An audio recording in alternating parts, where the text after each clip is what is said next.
बिस्मिल्लाहिर्रहमानिर्रहीम।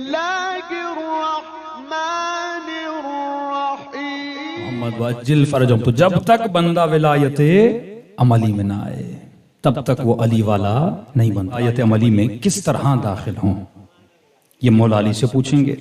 एक आयत पढ़ता हूं तमहीदन ताकि उसकी डिटेल में कल दाखिल होंगे कि मौला फरमाते हैं कि ऐ मुसलमान, ये जो तेरे घरों में कुरान है ये जाहिर है, इसका बातिन कौन है? अहले बैत है। जाहिर कुरान के लिए शर्त है कि ला यमस्सुहु इल्लल मुतहरून, कि इस कुरान को बगैर तहारत के मस न किया जाए। ये अली नहीं है, ये हसन नहीं है, ये हुसैन नहीं है, ये अल्लाह का कलाम है, जाहिरी कलाम है।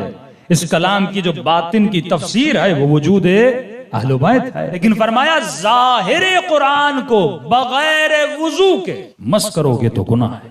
जाहिर कुरान को, कागज को, स्याही को, तसव्वुर तो करो एक कागज और एक स्याही है। मेरे पास सफेद कागज है, मैंने पेन ली और लिखा बिस्मिल्लाहिर्रहमानिर्रहीम। अब बगैर वुजू के से मस नहीं कर सकते। मस करोगे तो गुनाह है, मस करोगे तो अजाब है। फरमाया जब तू जाहिर कुरान के करीब बगैर तहारत के नहीं जा सकता तो बातिने कुरान की विलायत में बगैर तहारत के कैसे आ सकता है? तो जब जाहिर कुरान बगैर वुजू के मस नहीं हो सकता, इसी तरह बातिने कुरान भी बगैर तहारत के दाखिल नहीं हो सकता। पहली शर्त आज बता रहा हूं, तफसील में कल जाऊंगा। फरमाया तहारत यानी विलायत अमली में दाखिल होने के लिए बंदे का ताहिर होना जरूरी है। क्योंकि किसके मानने वाले हो? जिनके करीब निजासत जाती नहीं और वो निजासत के करीब। ये अटल फैसला है, कुरान का फैसला है। इन्नमा युरीदुल्लाहु लियुज़हिबा अन्कुम अर्रिज्स अहलल बैत व युतहिरकुम तत्हीरा। मैंने कहा सिफात ढूंढो ना, कुरान सिफत बता रहा है रिज्स। अब रिज्स क्या है ये कुरान में तलाश करो।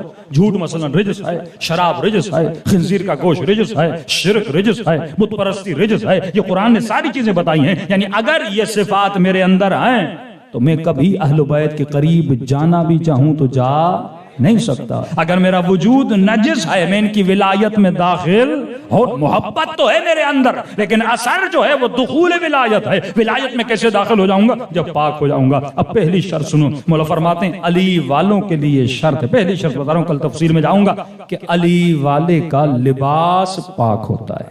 ये दुखूल विलायत की पहली शर्त है कि अगर विलायत के अंदर आना चाहते हो तो पहली शर्त यह है कि अली वाले का लिबास पाक होता है। नजिस लिबास रखकर अगर मजलिस में आओगे तो हिदायत नहीं मिलेगी। मजलिस तो सुन लोगे, न्याज तो खा लोगे, लेकिन सवाब नहीं मिलेगा, मारिफत नहीं मिलेगी। अब बंदा मौला हुसैन के हरम में जाए लेकिन कपड़े नजिस हों, इसका बड़ा असर होता है। जुमला सुनिए, मौला फरमाते हैं जिस तरह दो मक्खियां हैं ना, एक शहद की मक्खी, एक गंदगी वाली मक्खी।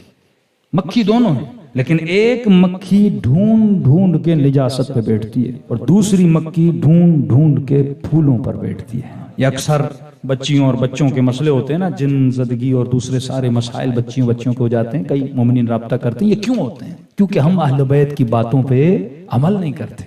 बातिन की निजासत तो बहुत खतरनाक है, लेकिन जो जाहिर यानी लिबास बदन, ये जाहिरी निजासत है ना, अगर ये निजासत भी है तो अहले बैत फरमाते हैं जिस तरह शहद की मक्खियां फूलों पर बैठती हैं, दूसरी मक्खियां गंदगी पे बैठती हैं, इसी तरह अगर तुम्हारा लिबास या बदन नजिस है, जो गंदी मखलूक है, जो गैबी मखलूक है, जिन्नात की गंदी मखलूक जो है, वो निजासतों की तरफ ऐसे बढ़ती है जैसे मक्खी गंदगी की तरफ बढ़ती है। अब तेरी 8 साल बच्ची, 9 साल बच्ची अगर ये निजासत की हालत में होगी तो जो गंदे जिन्नात हैं वो इसके ऊपर क्या हो जाएंगे?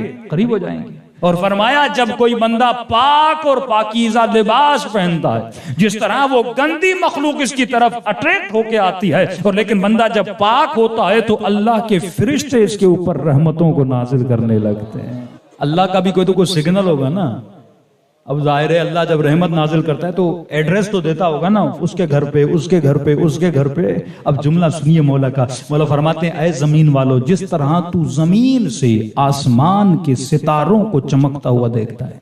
अब चांद चमका तभी तो जहाज पे वो चांद तक पहुंचे ना, अगर चांद नजर नहीं आता तो चांद पे कैसे जाते? फरमाया जिस तरह जमीन वाले आसमान पर सितारों को चमकता हुआ देखते हैं, इसी तरह आसमान वाले जमीन पर कुछ घरों को चमकता हुआ देखते हैं जिन पे अल्लाह के मलाइक नाजिल होते हैं। 1000 घर हों लेकिन 1000 घरों पे नाजिल नहीं होंगे।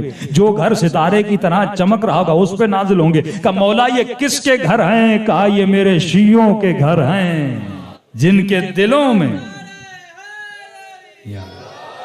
हाँ आप खुश हो गए शियों के घर हैं और हम सारे शिया हैं।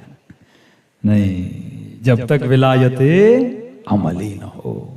ऐसे तो सारे कूफी करबला होते ना, ऐसे तो जिन्होंने दावे किए थे सारे इमाम तक पहुंचते ना। लेकिन नहीं मेरे अजीज, जिसके अंदर विलायते अमली हो और जिसकी पहली शर्त यह है कि बंदे का लिबास पाक हो।